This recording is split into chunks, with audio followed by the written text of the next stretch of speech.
ইতিমধ্যে DME Assam result 2025 final আপোনালোকৰ যিটো আপোনালোকৰ নন টেকনিক্যাল আৰু টেকনিক্যালৰ পোষ্টৰ আপোনালোকৰ 2473টা পোষ্টৰ আপোনালোকৰ যি কিছুদিন পূৰ্বে আপোনালোকৰ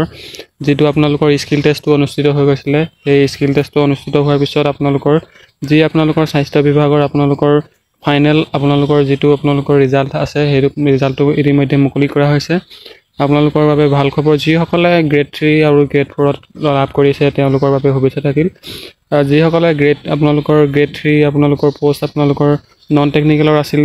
সেইকেইটাৰ বাবে যিসকলে এতিয়া আপোনালোকৰ গ্ৰেড 3 আপোনালোকৰ আসাম ডাইৰেক্ট ৰিক্ৰুটমেন্টৰ ৰিজাল্ট দিছে সেইসকলে যিসকলে লাভ কৰিছে তেওঁলোকৰ বাবে ধন্যবাদ তেওঁলোকলৈ ধন্যবাদ থাকিল আৰু নেক্সট যি আহিবলগীয়া আপোনালোকৰ যিটো আপোনালোকৰ 15 তাৰিখে ৰিজাল্ট দিব আপোনালোকৰ আসাম ডাইৰেক্ট ৰিক্ৰুটমেন্টৰ যিটো আপোনালোকৰ স্কিল টেষ্ট অনুষ্ঠিত বা ভাইবা অনুষ্ঠিত হৈ গৈছিল আপোনালোকৰ যেটো আপোনালোকৰ 15 তাৰিখে আপোনালোকৰ ফাইনেল ৰিজাল্ট দিয়া হ'ব যেটো এতিয়ালৈকে যদি আপোনালোকে নিজৰ আপোনালোকৰ নন টেকনিক্যাল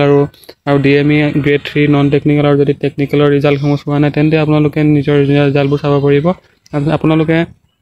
DME আপোনালোকৰ গ্ৰেড 3 নন টেকনিক্যাল ৰিজাল্ট নাই বা আপোনালোকৰ গ্ৰেড আপোনালোকৰ 3 ৰিজাল্ট আপোনালোকে নন টেকনিক্যাল টেকনিক্যাল ইয়াতে আপোনালোকৰ দুইটাতে আপোনালোকে অপচনত আপোনালোকে কোনোবা এটা সিলেক্ট কৰিলে আপোনালোকে নিজৰ ৰোল নম্বৰবোৰ পাই যাব ইয়াতে আপোনালোকৰ ৰোল নম্বৰবোৰ আপোনালোকে সাৰ্চ কৰি চাব পাৰে ইয়াতে আপোনালোকৰ কোনো ধৰণৰ কাট অফ লিষ্ট মৰা নাই আপোনালোকে নিজৰ ৰোল নম্বৰবোৰ নিজে আপোনালোকে ইয়াত সাৰ্চ কৰি মিলাই চাব লাগিব আপোনালোকে যদি এতিয়ালৈকে আপোনালোকৰ ৰিজাল্টসমূহ চোৱা নাই বা আপোনালোকে যদি চোৱা নাই বা আপোনালোকে যদি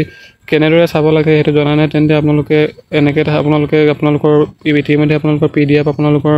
মুকলি কৰা হৈছে অফিচিয়েল কাট অফ আপোনালোকৰ কোনো ধৰণৰ এতিয়ালৈকে মুকলি কৰা নাই আপোনালোকৰ যি আপোনালোকৰ স্কিল টেষ্ট অনুষ্ঠিত হৈছিল তাৰ পিছত আপোনালোকৰ যি এটা ফাইনেল আপোনালোকৰ যি আপোনালোকৰ ফাইনেল আপোনালোকৰ এটা আপোনালোকৰ সকলোখিনি দিয়া হৈছে আপোনালোকৰ ৰোল নম্বৰবোৰ আপোনালোকে মিলাই চাব পাৰে যদিহে আপোনালোকৰ ৰোল নম্বৰটো আছে আৰু তেন্তে আপোনালোকৰ শুভেচ্ছা থাকিল নেক্সট আপোনালোকে আৰু একো কৰিব নালাগে আপোনালোকৰ মানে যেটো আপোনালোকৰ নেক্সট পৰ্যায়ত আপোনালোকে যেহেতু আপোনালোকে ৰিটেন ক্লিয়াৰ কৰিছে আপোনালোকে ফিজিক্যাল নহয় সৰি যেহেতু আপোনালোকে ৰিটেন ক্লিয়াৰ কৰিছে নেক্সট আপোনালোকে যেহেতু আপোনালোকৰ স্কিল টেষ্ট অনুষ্ঠিত কৰিছে অনুষ্ঠিত হৈছিল আৰু এই স্কিল টেষ্টত আপোনালোকে উত্তীৰ্ণ হৈছে এটো আপোনালোকৰ ফাইনেল আপোনালোকৰ PDF মুকলি কৰা হৈছে ইয়াত যদি আপোনালোকৰ ৰোল নম্বৰবোৰ আছে তেন্তে আপোনালোকৰ যেটো আপোনালোকৰ এপইন্টমেন্ট লেটাৰ আছে হেতু পাবলৈ কাৰণে আপোনালোকে কিছু অপেক্ষা কৰিব লাগিব আৰু কিছু দিনৰ পূৰ্বতে মানে পাছতে আপোনালোকক এপইন্টমেন্টবোৰ দি দিয়া হ'ব ইয়াতে যদি আপোনালোকৰ ৰোল নম্বৰটো আছে তেন্তে আপোনালোকলৈ শুভেচ্ছা থাকিল ইয়াতে আপোনালোকৰ ভাগে ভাগে আপোনালোকৰ দিয়া হৈছে কাৰ্পেন্টাৰ আপোনালোকৰ ডাৰ্ক ৰুম এসিস্টেন্ট আপোনালোকৰ ডেন্টেল